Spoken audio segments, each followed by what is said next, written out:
Comment பண்ணலங்காட்டி தான் எனக்கு கஷ்டமாக இருக்குது. ப்ளீஸ் கமெண்ட் பண்ணுங்கள், நேமை போட்டு கமெண்ட் பண்ணுங்க ப்ளீஸ். என்னோட ப்ளீஸ் எனக்கு அழுக வருது கைஸ். எனக்கு உள்ள மாமா போயிட்டாங்கங்காட்டி தான் எனக்கு அழுக வருது கைஸ்.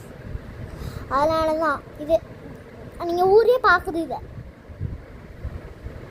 அதனால தான் எனக்கு கஷ்டமாக இருக்குது கைஸ். தேங்க்யூ. அப்புறம் முக்கியமான விஷயம், மறக்காமல் லைக் பண்ணிடுங்க கைஸ் ப்ளீஸ். இப்போ தான் இந்த வீடியோவில் சொன்னேன். ப்ளீஸ் லைக் பண்ணுங்கள், ஷேர் பண்ணுங்கள், கமெண்ட் பண்ணுங்கள். மறக்காமல் YT இளமதி சேனலை சப்ஸ்கிரைப் பண்ணிவிட்டு போயிடுங்க. தேங்க்யூ. அப்படியே வீடியோ முடிச்சுக்கலாம், ஒரே நிமிஷம்.